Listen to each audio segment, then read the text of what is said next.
Bonjour, voici une démonstration sur les 12 travaux d'Héraclès.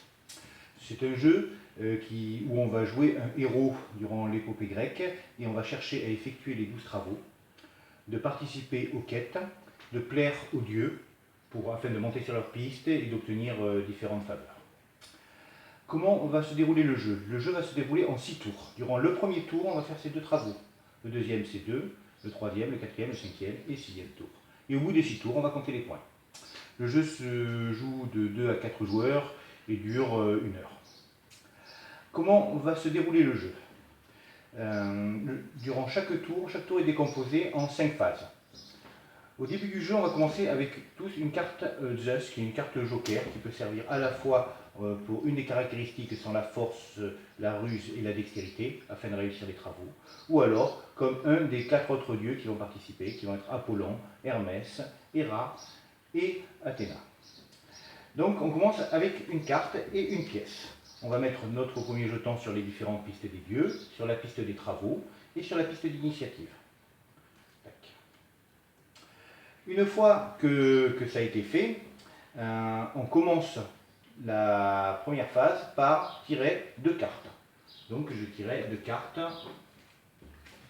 du jeu, que je rajoute donc à ma main. On va dire que hop, je tire 2 cartes du jeu et que je rajoute à ma main. Une fois que ça a été fait, le joueur le plus avancé sur Apollon, donc en cas d'égalité celui qui est au-dessus, va choisir une carte parmi celles qui sont disponibles. Il y en a automatiquement 3 par joueur, donc il y a autant de colonnes de 3 joueurs, de 3 cartes, que ce qu'il y a de joueurs. Là, on va faire une simulation pour un jeu à 3. Donc le joueur le plus avancé va choisir en fonction des travaux, des dieux et tout ça. Donc il peut très bien commencer par prendre une carte. Alors soit il prend une des cartes du bas, c'est-à-dire celles qui ne sont pas recouvertes par une autre, soit il peut prendre une carte qui est déjà recouverte par une autre carte, mais il doit payer un point de prestige, qui est aussi un point de victoire. Donc c'est un choix. Donc il prend, le deuxième joueur le plus avancé va prendre une carte, le troisième une carte, le premier une, ou alors si vous voulez celle-là il pourrait la prendre gratuitement, celle-là gratuitement, celle-là gratuitement, mais si vous voulez prendre celle-là il devrait la payer, ou celle-là elle la payer. Bon. Et ainsi de suite, il va se retrouver avec, on va dire, il va prendre ces 3 cartes, donc à la fin de cette phase il aura 6 cartes en main. Une fois que ça a été fait, on va jouer on peut jouer des cartes pour cette action qui correspond à celle du jour, la première de la phase. En sachant que chaque joueur, alors on va jouer selon l'ordre d'initiative, donc c'est d'abord le jaune qui va jouer, puis après le vert, puis après le rouge. En sachant que chaque joueur peut jouer un certain nombre de cartes maximum qui est indiqué par son niveau en Hermès. Donc là, on commence toujours à pouvoir jouer 2 cartes maximum. Alors, on joue les cartes. Alors, ce qu'il faut savoir, c'est que quand on joue des cartes, tous les symboles comptent. C'est un jeu de combinaison. Donc là, imaginons que j'ai joué ça, une fois que tout le monde a joué. Là, on voit que pour le travail des juments de Diomède, il faut 2 dextérités. J'ai 2 dextérités. Donc, j'ai réussi mon travail. Je monte de 1 sur la piste des travaux. La deuxième chose, c'est qu'on voit qu'il y a des dieux sur ces cartes. Chaque dieu a un effet. Alors, Apollon, lui, il permet de monter de 1 si on le joue durant la journée. Et là, justement, c'est le travail qu'on a joué durant la journée, ici. Donc, ça permet de monter de 1 sur la piste d'Apollon, qui va débloquer des avantages et qui permet de choisir ses cartes en premier. Et là, Hermès, dès qu'on joue une carte Hermès, on monte de 1 sur la piste d'Hermès. On progresse de 1. Donc là, maintenant, à partir de maintenant, je pourrais jouer 3 cartes. Donc, à partir de la phase prochaine, la phase de nuit, je pourrais jouer 3 cartes. Une fois que tout le monde a joué, on va enlever, s'il y a un temple qui reste, on le défausse et on le remplace par un temple, par le temple du jour, de la phase précédente. Donc là, maintenant, on va jouer de nuit. On garde les mêmes cartes que l'on avait. Bon, on a défaussé celles que l'on a jouées. Donc quand on sélectionne des cartes, ça sert à la fois pour le jour, la phase de jour et la phase de nuit. Alors maintenant, j'ai d'autres possibilités. Quoi jouer? Alors, soit je peux continuer à faire des travaux, ainsi de suite, mais il y a d'autres styles de cartes. Imaginons par exemple que j'ai celle-là. je peux très bien jouer cette combinaison. Alors ça, c'est pour les cartes rouges permettent de partir en quête. Là, on voit que je voudrais participer à la quête de la méduse en gamma. Je vérifie qu'en gamma, sur la méduse, il n'y a pas déjà de cube posé, ce qui est le cas. Donc, je réussis ma quête, je peux poser mon cube. Et donc, je pose le cube, je récupère ce qui est en dessous. Là, il y a marqué une montée sur la piste d'Hermès. Paf, je monte de 1. Alors, ça permet d'avoir des petits gains, mais en plus, à la fin du jeu, pour chaque quête dans laquelle j'aurai au moins un cube, j'aurai des points de victoire. Donc, imaginons que si le jeu devait s'arrêter là, ben, j'aurai un point de victoire parce que j'ai participé à la quête de la méduse. Mais si j'avais participé ici, à la quête du cheval de Troie, j'aurais marqué 3 points de plus.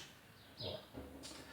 Il y a aussi, bien sûr, les dieux qui s'appliquent. Alors, on voit que Apollon, il fait monter sur la piste d'Apollon de jour. Là, on est la nuit, donc je ne me sers pas de ce symbole. Par contre, Athéna, elle monte sur la piste de nuit. Donc, ça me permet de monter sur la piste d'Athéna de nuit. Monter sur la piste d'Athéna, c'est assez intéressant parce que dès qu'on se retrouve à certains niveaux, on peut débloquer des cartes qui sont des cartes des dons d'Athéna, donc qui peuvent te permettre de rapporter des points, des lauriers, donc des points de victoire à la fin du jeu, qui peuvent donner des petits avantages immédiats, ou alors on peut les prendre et décider de les retourner et de prendre juste le bonus plus 1. Alors le bonus plus 1, il sert à quoi? Ben, tout simplement, en début de tour, je vous ai fait piocher 2 cartes. Tous les joueurs des cellules de cartes. Mais c'est ces 2 cartes plus le nombre de bonus plus 1. Donc si j'ai 2 bonus plus 1, je pioche 4 cartes. Hop, alors sinon, il y a d'autres dieux, qui t'a parlé des dieux. Donc, on voit que Hermès est très intéressant pour pouvoir jouer de plus en plus de cartes. Parce que sinon, on est limité à jouer 2 cartes. Et il y a Héra. Héra, c'est la reine des déesses. Ce n'est pas n'importe quelle déesse. Héra, une seule carte Héra ne suffit pas. Il en faut au moins 2. Pourquoi 2? Parce que si on en pose 2, on peut récupérer un temple si on a un. Alors, il y a toujours un seul temple par phase. C'est celui de la phase précédente. Donc là, ce temple, il est présent. Imaginons que je joue ça. Ben, je ne réussis pas mon travail, mais ce n'est pas grave. Donc je ne monte pas ça fait les travaux. Par contre, je récupère un temple. Le temple a 2 avantages. Déjà, un avantage dans le jeu, c'est qu'à la fin de la nuit, quand tout le monde a joué, paf, on a fini ça, ça va passer un temple, et on va vérifier quelque chose. C'est qu'on a dans les mains que 2 cartes en main maximum. Donc imaginons que j'ai joué ça, je peux garder que 2 cartes en main. Mais c'est augmenté de 1 par temple. Donc imaginons qu'il me reste 3 cartes en fin de nuit.